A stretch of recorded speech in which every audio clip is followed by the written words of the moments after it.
दोस्तों, इस कहानी को ध्यान से सुनिए और समझिए। लेकिन आगे बढ़ने से पहले आपको बता दें कि पुरानी कथाओं में कहा गया है कि अगर कथा या सीख बीच में छोड़ दी जाए तो वो पाप की श्रेणी में आती है। इसलिए आपसे निवेदन है कि इसे अंत तक पूरा सुनें।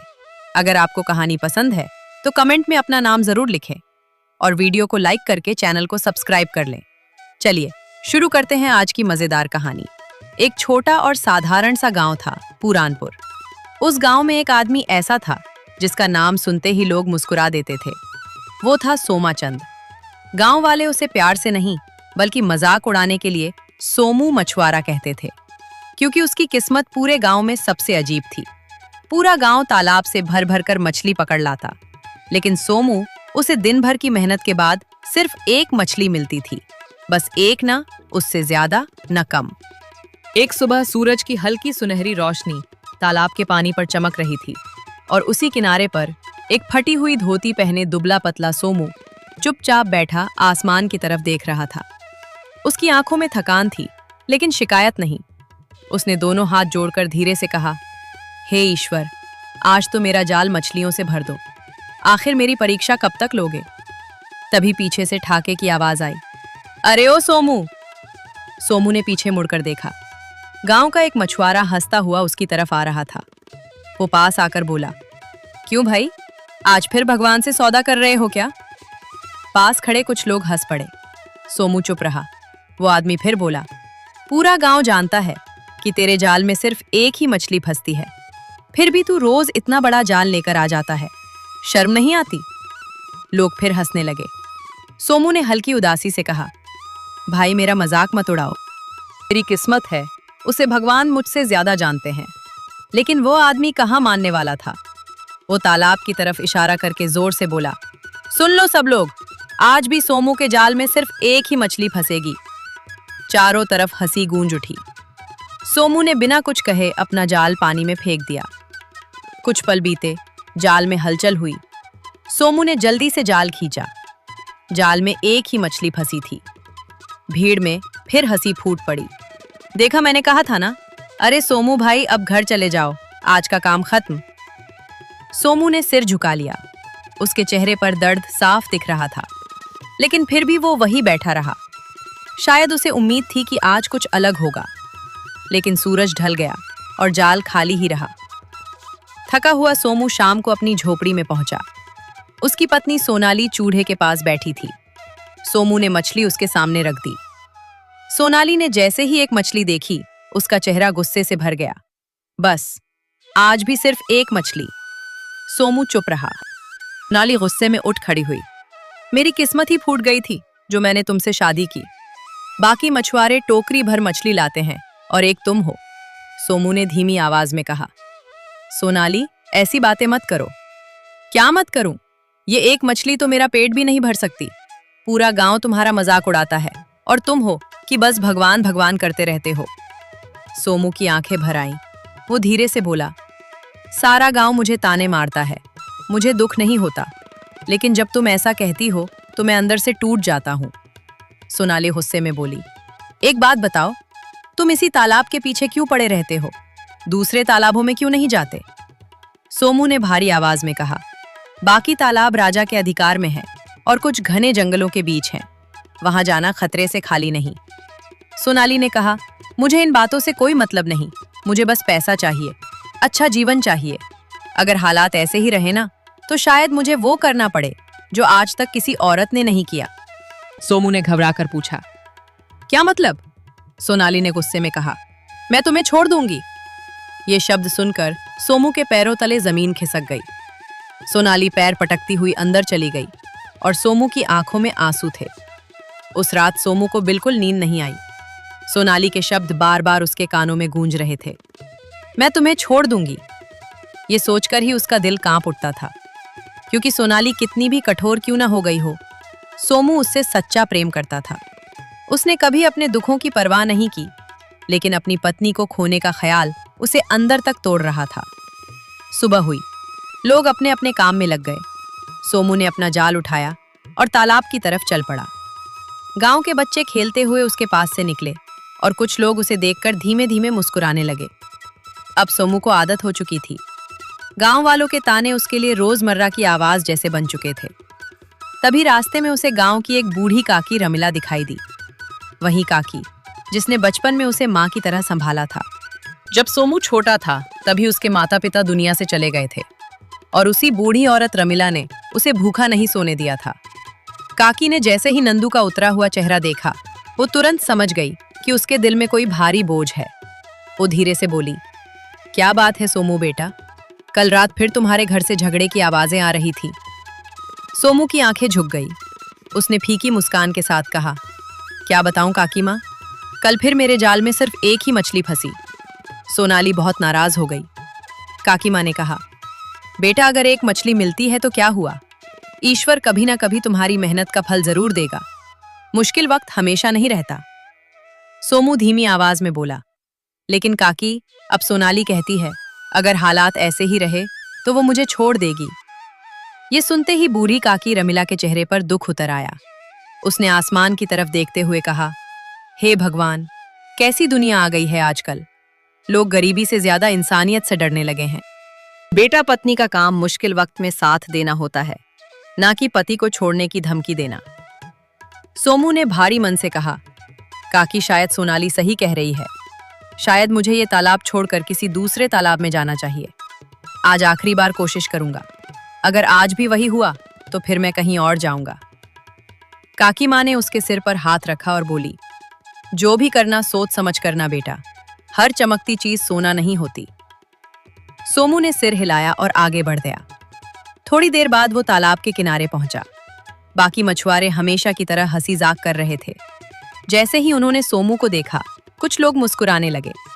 उनमें से एक मछुआरा जोर से बोला, अरे देखो देखो, हमारे गुरुजी आ गए, आज फिर एक मछली पकड़ने। चारों तरफ हंसी गूंज उठी। दूसरा आदमी बोला, सोमू भाई तुम समझते क्यों नहीं, मछली भी तुम्हें देखकर डर जाती होंगी। लोग फिर हंस पड़े। आज सोमू के भीतर का दर्द कुछ ज्यादा ही बढ़ चुका था। उसकी आंखें नम हो गई, लेकिन उसने हमेशा की तरह कोई जवाब नहीं दिया। वो चुपचाप तालाब के किनारे बैठ गया और अपना जाल पानी में डाल दिया। कुछ देर बाद जाल में हलचल हुई। सोमू ने जाल खींचा और हमेशा की तरह उसमें सिर्फ एक मछली थी। पीछे खड़े लोग फिर हंस पड़े। लो भाई, हो गया आज का काम, अब शाम तक बैठे रहना, दूसरी मछली नहीं मिलने वाली। सोमू ने उस मछली को हाथ में लिया। आज उसे अपनी किस्मत पर गुस्सा आ रहा था। उसका मन किया कि वो जाल को फेंक दे और हमेशा के लिए यहां से चला जाए। वो बिना कुछ बोले घर वापस लौट आया। जब सोनाली ने उसके हाथ में फिर वहीं एक मछली देखी तो वो कुछ कहने ही वाली थी कि तभी सोमू अचानक बोल पड़ा, बस आज कुछ मत कहना, मैंने फैसला कर लिया है, कल मैं दूसरा तालाब ढूंढने जाऊंगा। ये सुनकर सोनाली शांत ही रही। अगली सुबह जब सोमू जाने लगा तभी सोनाली बोली, मैंने सुना है गांव के उत्तर दिशा में जंगल के अंदर एक तालाब है। लोग कहते हैं वहां भूतों का वास है, इसलिए आज तक वहां कोई नहीं गया। लोग तो कुछ भी कहते हैं, हो सकता है वहां बहुत सारी मछली हो। सोमू का चेहरा गंभीर हो गया। सोनाली, उस जगह के बारे में मैंने भी सुना है, कहते हैं वहां कोई बुरी आत्मा रहती है। सोनाली तुरंत बोली, ये सब डराने की बातें हैं, अगर किस्मत बदलनी है तो थोड़ा खतरा उठाना पड़ेगा। सोचो सोमू, अगर वहां बहुत सारी मछली मिली तो हम अमीर हो सकते हैं और कोई दूसरा मछुआरा डर की वजह से वहां जाएगा भी नहीं। सोमू को महसूस हुआ सोनाली की आंखों में अब सिर्फ पैसा बचा है, न प्यार, न अपनापन, न चिंता। लेकिन वो उसे मना नहीं कर पाया, शायद इसलिए क्योंकि वो अब भी उससे प्यार करता था। उसने भारी आवाज में पूछा, अगर वहां सच में कोई खतरा हुआ तो? सोनाली ने जवाब दिया, मुझे फर्क नहीं पड़ता, मुझे बस पैसा चाहिए। ये शब्द सोमू के दिल में तीर की तरह चुभ गए। उसने जाल उठाया और उस रहस्यमयी जंगल की तरफ चल पड़ा। जंगल का रास्ता बिल्कुल सुनसान था। पेड़ इतने घने थे कि सूरज की रोशनी भी मुश्किल से जमीन तक पहुंच रही थी। सोमू जितना आगे बढ़ता जा रहा था, उसके कदम उतने ही भारी होते जा रहे थे। और फिर घने पेड़ों के बीच उसे वह रहस्यमयी तालाब दिखाई दिया। ऐसा लग रहा था जैसे बरसों से वहां कोई आया ही ना हो। सोमू का दिल जोर जोर से धड़क रहा था, लेकिन फिर उसने हिम्मत जुटाई, धीरे से अपना जाल उठाया और पानी के भीतर फेंक दिया। जैसे ही सोमू का जाल उस रहस्यमयी तालाब के पानी में गिरा, पूरे जंगल में अजीब सी खामोशी फैल गई। कुछ पल बाद जाल में हलचल हुई। सोमू ने जाल खींचना शुरू किया। पानी की सतह पर लहरें उठने लगी और जब जाल बाहर आया तो उसमें एक बेहद चमकदार मछली फड़फड़ा रही थी। उसकी चमड़ी साधारण मछलियों जैसी नहीं थी। सोमू हैरानी से उसे देखने लगा, लेकिन अगले ही पल उसके चेहरे पर वही पुरानी मायूसी लौट आई। वो धीरे से खुद से बोला, यहाँ भी सिर्फ एक ही मछली। उसने मछली को बाल्टी में डाल दिया, लेकिन जैसे ही मछली बाल्टी में गिरी, किसी धातु के गिरने जैसी आवाज आई। सोमू ने घबराकर बाल्टी के अंदर देखा और अगले ही पल उसकी आंखें फटी की फटी रह गई। मछली के मुंह के पास एक चमकता हुआ सोने का टुकड़ा पड़ा था। कुछ पल के लिए तो सोमू को अपनी आंखों पर विश्वास ही नहीं हुआ। उसने वो सोने का टुकड़ा उठाया। सोमू की सांसें तेज हो गईं। हे भगवान, उसके मुंह से बस इतना ही निकला। जिस तालाब को पूरा गांव अभिशप्त मानता था, जहां जाने से लोग डरते थे, उसी तालाब ने आज उसकी किस्मत बदल दी थी। उसकी आंखों में खुशी के आंसू आ गए। उसने तुरंत हाथ जोड़कर आसमान की तरफ देखा। प्रभु, आपकी लीला भी कितनी अजीब है। कुछ देर तक वो वहीं बैठा, उस सोने के टुकड़े को देखता रहा। उसके मन में लालच नहीं था, सिर्फ आश्चर्य था। उसे ऐसा लग रहा था जैसे वर्षों बाद पहली बार ईश्वर ने उसकी पुकार सुन ली हो। फिर वो जल्दी जल्दी अपना सामान उठाकर गांव की तरफ चल पड़ा। जब वो झोपड़ी के पास पहुंचा, तब सोनाली बाहर ही खड़ी उसका इंतजार कर रही थी। शायद उसे डर था कि कहीं सोमू वापस ना आए। लेकिन जैसे ही उसने सोमू को सुरक्षित लौटते देखा, उसके चेहरे पर राहत आ गई। फिर उसकी नजर सोमू के हाथ में पकड़ी बाल्टी पर गई। क्या हुआ? वहां कुछ मिला? सोमू ने वह सोने का टुकड़ा उसकी हथेली पर रख दिया। सोनाली की आंखें फैल गईं। ये सोना है। सोमू ने पूरी घटना उसे बता दी। कैसे उस मछली ने बाल्टी में गिरते ही सोने का टुकड़ा उगल दिया। सोनाली खुशी से चिल्लाते हुए बोली, सोमू, हमारी किस्मत बदल गई। उसकी आंखों में अब सपने नहीं, लालच चमक रहा था। सोचो, अगर हर रोज ऐसी एक मछली मिले तो हमारे पास कितना सोना हो जाएगा। सोमू ने शांत स्वर में कहा, सोनाली, शायद ये ईश्वर की कृपा है। हमें जितना मिला है उसी में खुश रहना चाहिए। लेकिन सोनाली अब कहाँ रुकने वाली थी। वो बोली, नहीं, अब तुम रोज वहां जाओगे। सोमू ने उसकी तरफ देखा। उसे सोनाली की आवाज में प्यार नहीं, सिर्फ लालच सुनाई दे रहा था। लेकिन उसने कुछ नहीं कहा। अगले दिन वह फिर उस तालाब पर गया। फिर वही हुआ, सिर्फ एक मछली और उसके साथ एक सोने का टुकड़ा। धीरे धीरे ये रोज का सिलसिला बन गया। हर सुबह सोमू जंगल के उस रहस्यमयी तालाब तक जाता, एक मछली पकड़ता और बदले में उसे सोना मिलता। कुछ ही महीनों में उनकी जिंदगी पूरी तरह बदल गई। टूटी फूटी झोपड़ी की जगह अब एक बड़ी हवेली खड़ी थी। मिट्टी के बर्तन अब चांदी के हो चुके थे। घर में नौकर चाकर घूमते रहते। गांव वाले जो कभी सोमू का मजाक उड़ाते थे, अब उसे सम्मान से सोमू मालिक कहकर बुलाने लगे। गांव की गलियों से जब सोमू गुजरता, लोग सिर झुकाकर नमस्ते करते। लेकिन सोमू खुद नहीं बदला था। उसकी चाल अब भी वही साधारण थी। उसके चेहरे पर अब भी वही सादगी थी। एक दिन वो गांव के रास्ते से गुजर रहा था कि तभी उसे वही बूढ़ी काकी माँ दिखाई दी। काकी माँ ने जब सोमू की नई हवेली और बदली हुई जिंदगी के बारे में सुना तो उसकी आंखों में खुशी आ गई। सोमू तुरंत उनके चरणों में झुक गया। काकी माँ, आपकी दुआ लग गई। काकी मुस्कुराई। मैंने कहा था ना बेटा, ईश्वर देर करता है, अंधेर नहीं। सोमू भावुक हो गया। उसने काकी माँ को सब कुछ सच सच बता दिया।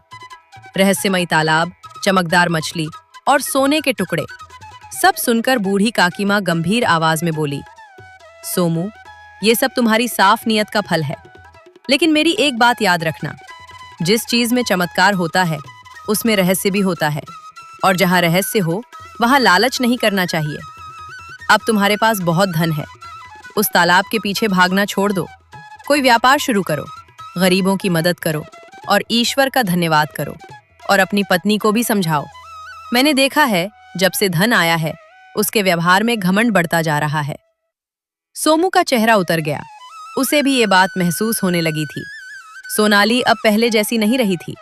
पहले वो गरीबी से परेशान थी, अब उसे धन कम लगने लगा था। सोमू ने धीरे से कहा, मैं आज ही उससे बात करूंगा। काकी ने उसके सिर पर हाथ रखा और वहां से चली गई। सोमू कुछ देर तक वहीं खड़ा सोचता रहा। उसे पहली बार डर महसूस हुआ। डर इस बात का नहीं कि धन चला जाएगा, बल्कि इस बात का कि कहीं ये धन उसके घर की शांति न खा जाए। शाम को जब वह हवेली पहुंचा, तब सोनाली नौकरों पर चिल्ला रही थी। उसकी आवाज में अमीरी का घमंड था। सोमू ने धीरे से कहा, सोनाली, अब मुझे उस तालाब पर जाना बंद कर देना चाहिए। सोनाली सोमू के पास आई और बोली, तुम्हारा दिमाग तो खराब नहीं हो गया? इतना बड़ा खजाना हमारे हाथ लगा है और तुम कहते हो वहां जाना बंद कर देना चाहिए? सोमू ने शांत स्वर में कहा, सोनाली, हमारे पास अब किसी चीज की कमी नहीं है। बड़ी हवेली है, धन है, नौकर चाकर है। ईश्वर ने हमें जरूरत से ज्यादा दे दिया है। अब हमें संतोष करना चाहिए। लेकिन सोनाली के चेहरे पर संतोष नाम की कोई चीज नहीं थी। वो तेज आवाज में बोली, संतोष? संतोष करके ही तो हमने आधी जिंदगी गरीबी में काट दी। अब जब किस्मत ने दरवाजा खोला है तो तुम उसे बंद करना चाहते हो? सोमू को महसूस हो रहा था कि सोनाली के भीतर धन की भूख अब पहले से कहीं ज्यादा बढ़ चुकी है। उसने समझाते हुए कहा, मैं रोज उस तालाब पर जाता हूँ, लेकिन वहां कुछ अजीब है सोनाली। वो कोई साधारण जगह नहीं। मुझे लगता है कि वहां कोई रहस्य छिपा है। अगर हमने जरूरत से ज्यादा पाने की कोशिश की तो अनर्थ हो सकता है। सोनाली ताना मारते हुए बोली, जब तुम गरीब थे तब बड़े बहादुर बनते थे, अब धन आया तो डरपोक हो गए। सोमू चुप रहा। अगर हर रोज एक मछली से एक सोने का टुकड़ा मिलता है तो सोचो उस तालाब में कितनी मछली होंगी। अगर एक ही बार में सारी मछली निकाल ली जाए तो हम पूरे राज्य के सबसे अमीर लोग बन सकते हैं। यह सुनते ही सोमू का चेहरा बदल गया। उसने तुरंत कठोर आवाज में कहा, बस सोनाली, ऐसी बात दोबारा मत कहना। वो तालाब कोई साधारण तालाब नहीं है। उसकी मर्यादा तोड़ना ठीक नहीं होगा। लेकिन सोनाली अब लालच में इतनी अंधी हो चुकी थी कि उसे सही गलत कुछ दिखाई नहीं दे रहा था। वो बोली, तुम्हें मेरी खुशी की कोई परवाह नहीं है। सोमू हैरानी से उसकी तरफ देखने लगा। सोनाली, मैंने जिंदगी भर तुम्हारी हर बात मानी है, तो इस बार तुम भी मेरी ये बात मान लो। सोनाली चिल्लाकर बोली, अगर तुमने मेरी बात नहीं मानी तो मैं जहर खाकर अपनी जान दे दूंगी। ये सुनकर सोमू के पैरों तले जमीन खिसक गई। कुछ देर तक हवेली में सन्नाटा पसरा रहा। सोमू समझ चुका था कि सोनाली अपने फैसले से पीछे नहीं हटेगी। उसे ऐसा लग रहा था जैसे वो किसी अनजाने विनाश की तरफ बढ़ रहा हो। उसने धीरे से कहा, ठीक है, मैं कल वहां जाऊंगा। सोनाली के चेहरे पर खुशी लौट आई, लेकिन सोमू की आंखों में गहरा डर उतर चुका था। अगली सुबह सोमू हवेली के 2 नौकरों को लेकर जंगल की तरफ चल पड़ा। रास्ते भर उसका मन अशांत रहा। हर कदम के साथ उसका डर बढ़ता जा रहा था। कुछ देर बाद वे तीनों उस रहस्यमयी तालाब के पास पहुंच गए। सोमू भारी आवाज में बोला, मैं रोज यहाँ जाल डालता था और हर बार सिर्फ एक मछली मिलती थी, लेकिन आज हमें इस तालाब की सारी मछली चाहिए। दोनों नौकर एक दूसरे का चेहरा देखने लगे।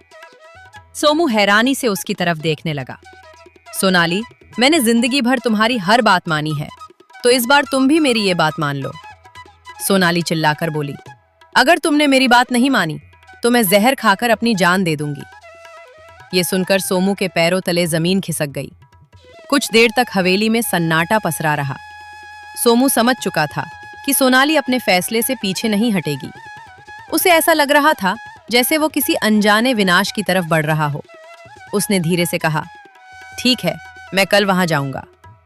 सोनाली के चेहरे पर खुशी लौट आई, लेकिन सोमू की आंखों में गहरा डर उतर चुका था। अगली सुबह सोमू हवेली के 2 नौकरों को लेकर जंगल की तरफ चल पड़ा। रास्ते भर उसका मन अशांत रहा। हर कदम के साथ उसका डर बढ़ता जा रहा था। कुछ देर बाद वे तीनों उस रहस्यमयी तालाब के पास पहुंच गए। सोमू भारी आवाज में बोला, मैं रोज यहाँ जाल डालता था और हर बार सिर्फ एक मछली मिलती थी, लेकिन आज हमें इस तालाब की सारी मछली चाहिए। दोनों नौकर एक दूसरे का चेहरा देखने लगे। सोमू ने आदेश दिया, बाल्टियों से तालाब का पानी निकालना शुरू करो। नौकर तुरंत काम में लग गए। धीरे धीरे पानी कम होने लगा। सूरज सिर के ऊपर आ गया, फिर ढलने लगा। लेकिन तालाब में ना कोई मछली दिखाई दी, ना कोई खजाना, सिर्फ कीचड़ और सड़ी हुई बदबू। सोमू के माथे पर चिंता की लकीरें उभरने लगी। उसे महसूस हो रहा था कि कुछ गलत हो रहा है। तभी उसकी नजर तालाब के बीचों बीच बने एक छोटे से गहरे खड्डे पर पड़ी। वो धीरे धीरे उसकी तरफ बढ़ा। उसका दिल जोर जोर से धड़क रहा था। नौकर भी घबराए हुए उसे देख रहे थे। सोमू ने कांपते हाथों से उस खड्डे के भीतर हाथ डाला और उसी पल धड़म, पूरा तालाब जैसे कांप उठा। खड्डे के भीतर से गहरा काला धुआं निकलने लगा। कुछ ही पलों में पूरा तालाब उस धुएं से भर गया। हवा में इतनी भयानक बदबू फैल गई कि सांस लेना मुश्किल हो गया। नौकर डर के मारे चीख पड़े, भागो। दोनों नौकर अपनी बाल्टियां वहीं छोड़कर जंगल की तरफ भाग गए। अब वहां सिर्फ सोमू अकेला खड़ा था। उसका पूरा शरीर कांप रहा था। धुएं के बीच उसे ऐसा लग रहा था जैसे कोई अदृश्य आंखें उसे घूर रही हों।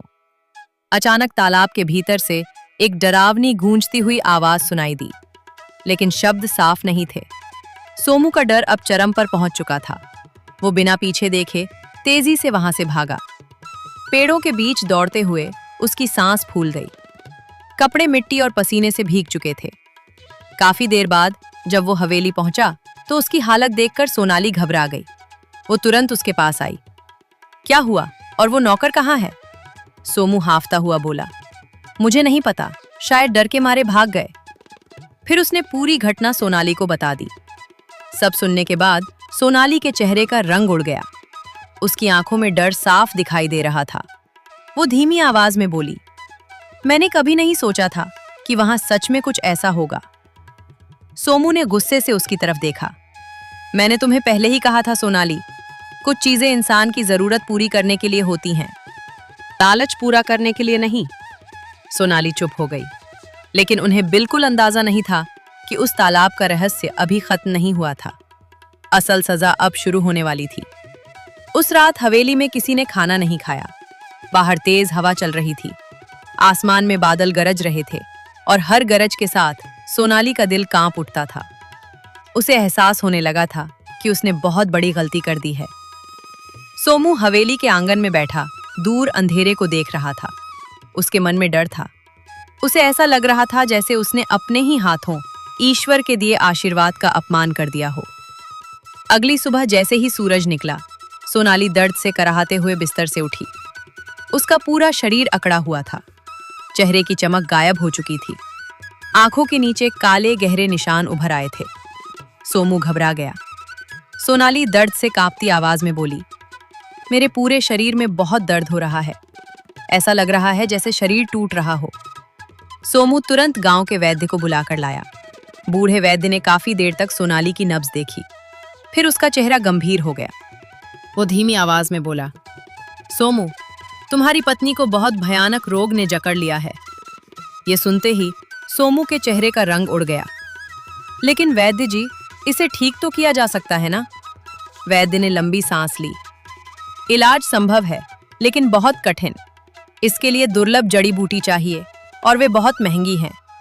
सोमू ने बिना एक पल गवाए कहा, चाहे जो करना पड़े, मैं अपनी पत्नी को बचाऊंगा। उस दिन से सोमू दिन रात सोनाली की सेवा में लग गया। महंगी जड़ी बूटी खरीदी गई। वैद्य रोज आता। धीरे धीरे हवेली का धन खत्म होने लगा। सोने के बर्तन बिक गए, फिर गहने, फिर नौकर चले गए और आखिरकार वो दिन भी आ गया जब सोमू के पास कुछ नहीं बचा। एक शाम वो वैद्य के सामने बैठा था। उसकी आंखों में थकान और चिंता साफ दिखाई दे रही थी। वो बोला, वैद्य जी, मेरा सारा धन खत्म हो चुका है। वैद्य ने गंभीर स्वर में कहा, इलाज अभी अधूरा है। अगर बीच में रुक गया तो बीमारी वापस लौट आएगी। सोमू कुछ पल चुप रहा। फिर उसने भारी आवाज में कहा, तो अब मुझे हवेली बेचनी पड़ेगी। और कुछ दिनों बाद हवेली बिक गई। सोमू फिर से उसी पुरानी झोपड़ी में लौट आया जहां से उसकी कहानी शुरू हुई थी। समय धीरे धीरे बीतता गया। इलाज पूरा हुआ और आखिरकार सोनाली ठीक हो गई। लेकिन अब उनके पास कुछ नहीं बचा था, न धन, न हवेली, न वैभव, सिर्फ एक दूसरे का साथ। एक सुबह सोमू फिर उसी पुराने गांव वाले तालाब के किनारे बैठा था। हाथ में वही पुराना जाल था। कुछ मछुआरों ने उसे देखा तो हंसने लगे। अरे देखो, हमारा सोमू भाई वापस आ गया, जहां से चला था वहीं पहुंच गया। धन दौलत सब खत्म हो गई क्या? पहले जैसा ही मजाक, पहले जैसे ही ताने। लेकिन इस बार सोमू के चेहरे पर गुस्सा नहीं था, सिर्फ शांति थी। उसने चुपचाप जाल पानी में डाल दिया। कुछ देर बाद जाल में हलचल हुई और हमेशा की तरह सिर्फ एक मछली फंसी। सोमू उसे लेकर झोपड़ी में आया। जब सोनाली ने वो एक मछली देखी तो उसकी आंखें भर आईं। वो फूट फूट कर रोने लगी। ये सब मेरी वजह से हुआ सोमू। अगर मैं लालच ना करती तो आज हमारे साथ ऐसा कभी ना होता। उसकी आवाज कांप रही थी। मुझे लगता है उस तालाब को खाली करने की वजह से ही हमें ये श्राप मिला। सोमू ने सोनाली के आंसू पोंछते हुए कहा, रो मत सोनाली। अगर इंसान अपनी गलती समझ जाए तो वही उसकी सबसे बड़ी सजा भी होती है और सबसे बड़ी सीख भी। सोनाली रोते हुए बोली, तुमने हर दुख में मेरा साथ दिया और मैं तुम्हें कभी समझ ही नहीं पाई। मैंने तुम्हें छोड़ने तक की बात कह दी थी। सोमू हल्का सा मुस्कुराया। सोनाली, रिश्तों की खूबसूरती इसी में होती है कि मुश्किल समय में साथ छोड़ा नहीं जाता। सोनाली की आंखों से आंसू बह रहे थे। सोनाली ने कहा, क्या तुम मुझे उस तालाब के पास ले चलोगे? सोमू ने हैरानी से पूछा, वहां क्यों जाना चाहती हो? सोनाली बोली, मैं उस तालाब से माफी मांगना चाहती हूँ। सोमू कुछ पल चुप रहा, फिर धीरे से सिर हिला दिया। थोड़ी देर बाद दोनों उस रहस्यमयी तालाब के पास पहुंचे। तालाब अब पूरी तरह सूख चुका था। चारों तरफ सिर फटी हुई मिट्टी और सन्नाटा था। सोनाली धीरे धीरे आगे बढ़ी, फिर वो हाथ जोड़कर खड़ी हो गई। उसकी आंखों से आंसू बह रहे थे। वो कांपती आवाज में बोली, मुझे माफ कर दो, मैं लालच में अंधी हो गई थी। मैं नहीं समझ पाई कि जो मिला था वही सबसे बड़ा वरदान था। अचानक धरती हल्के हल्के कांपने लगी। सोमू और सोनाली घबरा गए। अगले ही पल सूखे तालाब के भीतर पानी भरना शुरू हो गया। धीरे धीरे पूरा तालाब फिर से लबालब भर गया। दोनों हैरानी से ये चमत्कार देखने लगे। तभी तालाब के बीचों बीच पानी में सुनहरी रोशनी चमकी और उस रोशनी के बीच से एक अद्भुत आकृति बाहर आई। वो आधी सुंदर स्त्री थी और आधी मछली। उसका चेहरा शांत था, लेकिन आंखों में अजीब शक्ति थी। वो मछलियों की रानी थी। उसने आगे बढ़कर 9 चमकते हुए सोने के टुकड़े सोमू और सोनाली के सामने रख दिए। फिर शांत आवाज में बोली, तुम्हारी आंखों में आज लालच नहीं, पछतावा दिखाई दे रहा है, इसीलिए मैं तुम्हें क्षमा करती हूँ। सोमू और सोनाली स्तब्ध खड़े थे। मछलियों की रानी आगे बोली, जब तुमने तालाब खाली किया था तभी मैंने समझ लिया था कि ये सब तुम्हारी इच्छा नहीं बल्कि लालच का प्रभाव है। इसलिए तुमसे सब कुछ छीन लिया गया ताकि तुम्हें संतोष का मूल्य समझ आ सके। सोनाली रोते हुए बोली, मुझे क्षमा कर दीजिए। रानी ने मुस्कुराकर कहा, जो अपनी गलती स्वीकार कर लेता है वह बुरा इंसान नहीं रहता। फिर उसने उन सोने के टुकड़ों की तरफ इशारा किया, इन्हें लेकर जाओ, कोई व्यापार शुरू करो, लेकिन याद रखना, धन जरूरत पूरी करने के लिए होता है, लालच बढ़ाने के लिए नहीं। इतना कहकर वो धीरे धीरे पानी के भीतर गायब हो गई। कुछ देर तक सोमू और सोनाली वहीं खड़े रहे। उनकी आंखों में आंसू थे, लेकिन इस बार उन आंसुओं में दुख नहीं, सुकून था। उसके बाद सोमू ने उन सोने के टुकड़ों से छोटा सा व्यापार शुरू किया। धीरे धीरे उसकी जिंदगी फिर से संभल गई, लेकिन इस बार न उसके घर में घमंड था न लालच। और उस दिन के बाद सोमू और सोनाली कभी उस रहस्यमयी तालाब के पास वापस नहीं गए। अब सोमू और सोनाली का जीवन सुख और आनंद से बीतने लगा। सोनाली रोते हुए बोली, मुझे क्षमा कर दीजिए। रानी ने मुस्कुराकर कहा, जो अपनी गलती स्वीकार कर लेता है वह बुरा इंसान नहीं रहता। फिर उसने उन सोने के टुकड़ों की तरफ इशारा किया, इन्हें लेकर जाओ, कोई व्यापार शुरू करो, लेकिन याद रखना, धन जरूरत पूरी करने के लिए होता है, लालच बढ़ाने के लिए नहीं। इतना कहकर वो धीरे धीरे पानी के भीतर गायब हो गई। कुछ देर तक सोमू और सोनाली वहीं खड़े रहे। उनकी आंखों में आंसू थे, लेकिन इस बार उन आंसुओं में दुख नहीं, सुकून था। उसके बाद सोमू ने उन सोने के टुकड़ों से छोटा सा व्यापार शुरू किया। धीरे धीरे उसकी जिंदगी फिर से संभल गई, लेकिन इस बार न उसके घर में घमंड था न लालच। और उस दिन के बाद सोमू और सोनाली कभी उस रहस्यमयी तालाब के पास वापस नहीं गए। अब सोमू और सोनाली का जीवन सुख और आनंद से बीतने लगा।